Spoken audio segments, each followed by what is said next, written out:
अस्सलाम वालेकुम दोस्तों, कहिड़ा हाल आहिनि? ख़ुशि आहियो? आवां जो पंहिंजो अली हसन चढ़ड़ ज़हर ज़िंदगी जो डॉक्टर। ऐं हिन वक़्तु मां मौजूदु आहियां कराची में। अव्हांखे हिकु तमामु बहितरीनु शइ ॾेखारबी।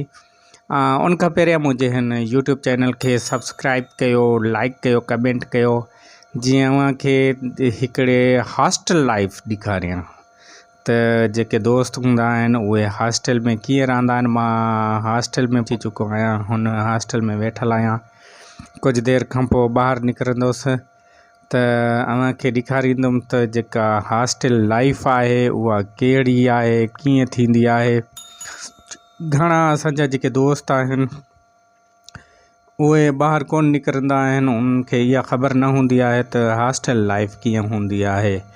ऐं उन्हनि खे मां अॼु ॾेखारींदुसि त जेके हॉस्टल लाइफ आहे उहा कहिड़े क़िस्म जी हूंदी आहे, दोस्त कीअं रहंदा आहिनि। छो त घर जो जेको माहौल हूंदो आहे उहो ॿियो हूंदो आहे, हॉस्टल लाइफ जो ॿियो माहौल हूंदो आहे।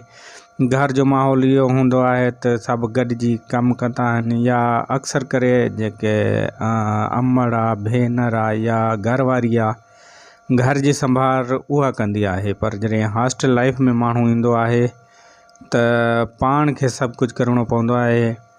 ऐं जॾहिं हॉस्टल में माण्हू पढ़णु वेंदो आहे या को ॿिए कंहिं शोबे सां हूंदो आहे, पोइ बि उन्हनि सां एडजस्ट थींदो आहे। पोइ उहो माण्हू जेको आहे ओतिरो कमु नथो करे सघे, ऐं हर सामान जेको हूंदो आहे विखरियल हूंदो आहे। अहिड़ी तरह हीअ जो बि कराची जो हिकिड़ो हॉस्टल आहे, पंजाब कॉलोनी आहे, मां उते तरसियल आहियां।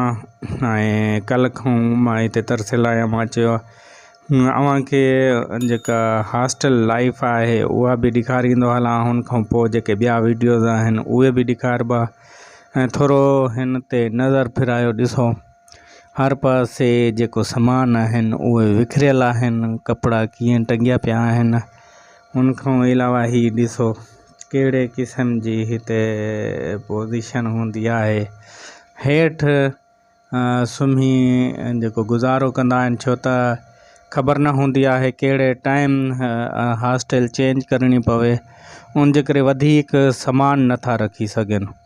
ऐं उहे जेके दोस्त हूंदा आहिनि उहे हेठि सुम्हंदा आहिनि, हेठि सुम्ही करे पोइ हुननि जा बिस्तरा वग़ैरह जेके आहिनि उहे हूंदा आहिनि। ऐं हिते रीलियूं दोस्त जेके ॿाहिरि जा आहिनि या पंहिंजे ॻोठनि मां खणी आया आहिनि। ऐं हिते तमामु बहितरीनु माहौल हूंदो आहे, छो जो दोस्त सभु गॾु रहनि था। उते कचहरियुनि जो मज़ो हूंदो आहे, घुमण फिरण जो मज़ो हूंदो आहे, हर क़िस्म जो मज़ो हूंदो आहे।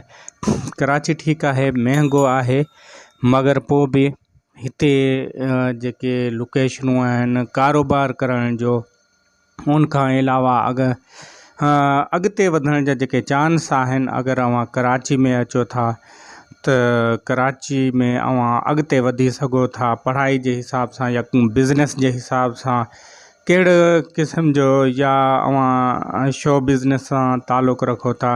अव्हां असगर खोसे वारनि खे ॾिठो हूंदो, इहे कंदकोट कश्मीर वारी साइड जा आहिनि, उते इहे फेमस कोन थी सघिया। उते जेको आहे उन माण्हुनि खे ख़बर न हूंदी, समूरी ज़िंदगी उन्हनि स्टेट ड्रामनि में गुज़ारी।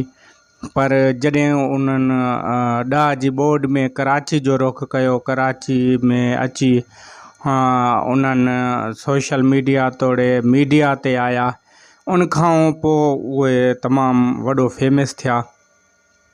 उन करे दोस्तनि खे घुरिजे त कराची अचनि, जेका शादी खां पहिरें जी लाइफ हूंदी आहे उन में अची सेटल थी वञनि। पोइ वारा उन्हनि खे मुश्किलातूं ईंदियूं आहिनि, पर जेके ईअं सम्झो छड़ा लाइफ आहे उन में अगरि को कराची में अची सेट थी वियो, उनजी ज़िंदगी ठही वेंदी आहे। ऐं हीअ ॾिसो हॉस्टल ठीकु आहे, हीअ विखरियल आहिनि सामान, पर दोस्त गॾु रहनि था। कचहरियूं, घुमण फिरण, राति असीं वियासीं हिकु पार्टी में, उन पार्टी जो बि अव्हांखे ॾेखारबो। उन खां अलावा तमामु बहितरीन जेके लोकेशनूं आहिनि, माण्हू हुते घुमण फिरण वञे थो। कराची समुंड आहे ऐं रोशनियुनि जो शहर कराची। कराची ईअं सम्झो त सिंध जी दिलि आहे ऐं जेके सिंध सां मुहबत कनि था त उहे कराची सां बि मुहबत कंदा हूंदा। हिन ते पंहिंजे अली हसन चढ़ड़ खे ॾींदा इजाज़त। वेंदे वेंदे घंटी जो बटण ईंदो, उनखे दॿाईंदा वञो, सब्सक्राइब कंदा वञो ऐं लाइक कंदा वञो ऐं कमेंट कयो। हीअ वीडियो दोस्तनि सां शेयर कयो जीअं ॿिया दोस्त कराची में अचनि रहनि ऐं हितां जेके आहिनि तरक़ियूं कनि। महिरबानी दोस्तनि जो।